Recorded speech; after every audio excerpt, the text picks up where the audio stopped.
Hello boys, welcome back to another session of video tutorials, and this session is meant for class 12th biology students, and this is meant for 15th July 2020. From our memory we understand that we have been discussing and reflecting on a chapter called Human Health and Diseases.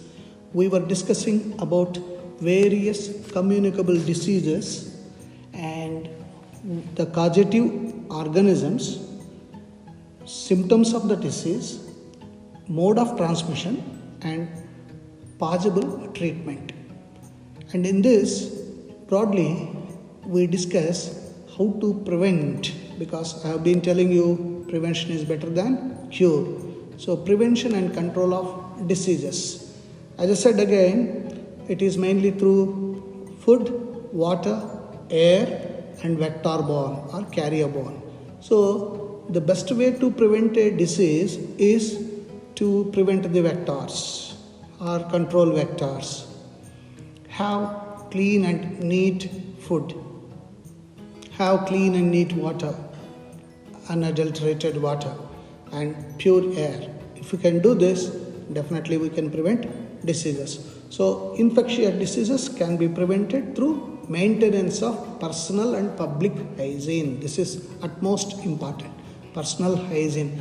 If everybody in the society individually is neat and clean, maintains personal hygiene, togetherness, it is public hygiene. So we have to educate each and every individual in the society to maintain personal hygiene. It should become a habit, and we have a clean nation then.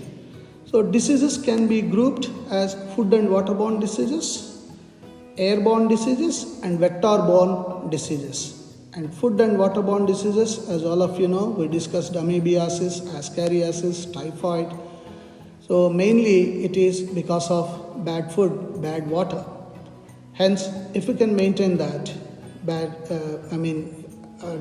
unadulterated food and unadulterated water, then I think we can prevent these diseases. So proper personal hygiene, including keeping the body clean, consumption of clean drinking water, food, vegetables, fruits. Proper public hygiene, which includes proper disposal of waste and excreta. This is very, very important. Periodic cleaning and disinfection of water reservoirs, pools and tanks. Of course, even in your houses we are doing often cleaning of your overhead tanks and observing standard practices of hygiene and public catering. What about airborne? Close contact with infected person and their belongings should be avoided, as we are doing now because of COVID-19. Personal hygiene is also very important to prevent diseases, pneumonia, common cold, and of course even the COVID-19. And vector-borne, controlling or eliminating the vectors. Like we were talking about female Anopheles mosquito, female Culex mosquito. If we can avoid or kill them and throw them out, I think we are safe.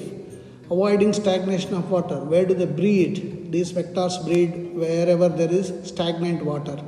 And regular cleaning of household coolers, use of mosquito nets, mosquito repellents. Introducing fishes like Gambusia in ponds that feed on mosquito larvae. This is the best way to avoid the vectors. Spraying of insecticides in ditches, drainage areas and swamps. Doors and windows should be having wire mesh to prevent the entry of mosquitoes. Then we can prevent the vector-borne diseases.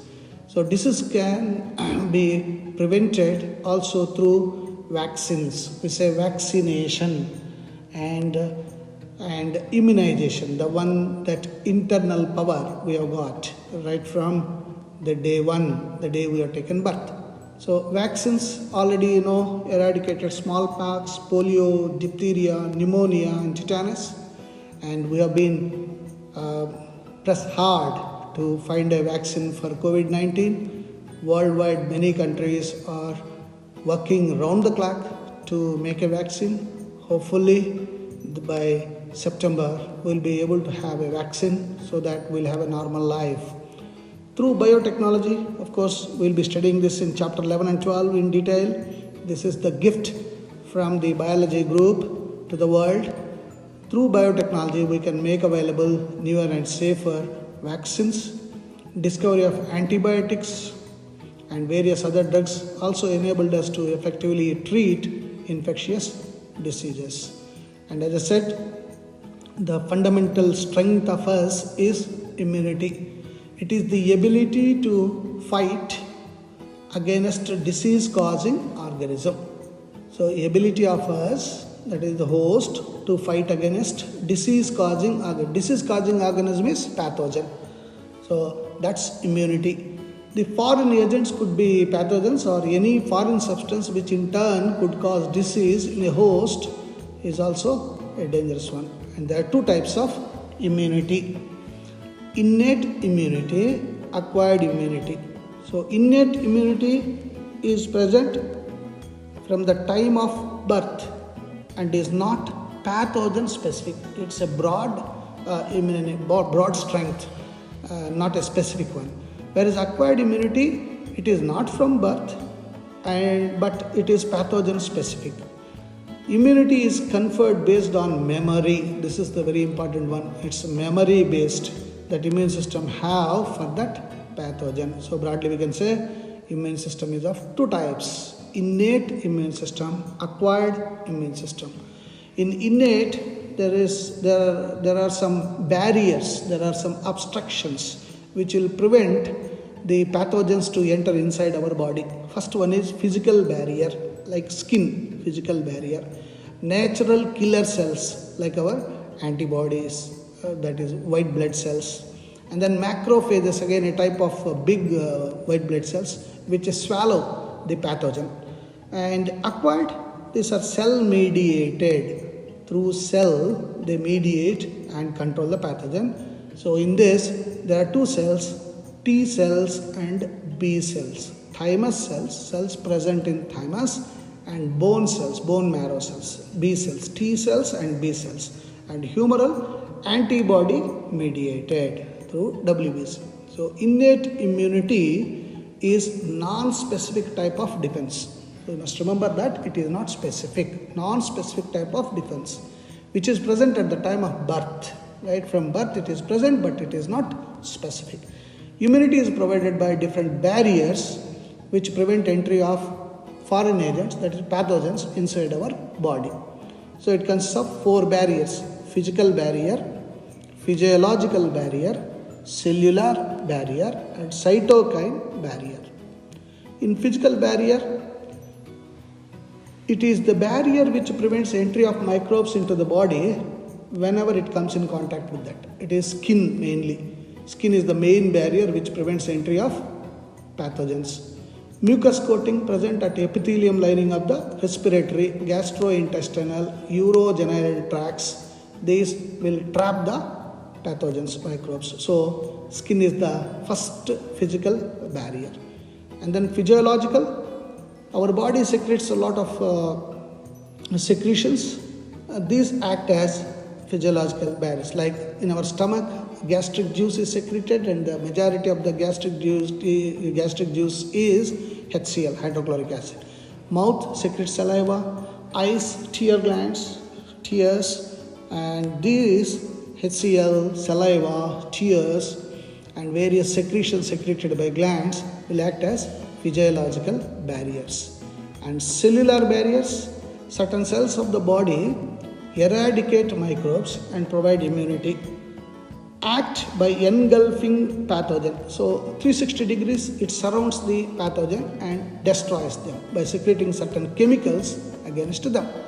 So tissues which mainly act as cellular barriers are leukocytes, or they are called commonly WBC.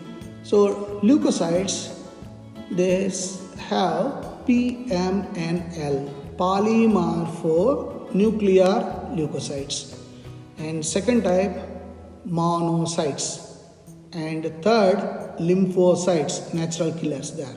And of course big size of WBC called macrophages, which will swallow the microbes. Phagocytosis will be done and destroy the microbes. So we are thankful to this very, very effective leukocytes, WBC and its types. And cytokine barriers, there are some proteins called interferons, and these will be secreted by the cells whenever there is infection to the cell. So So these proteins are naturally born interferons. They interfere with the pathogen.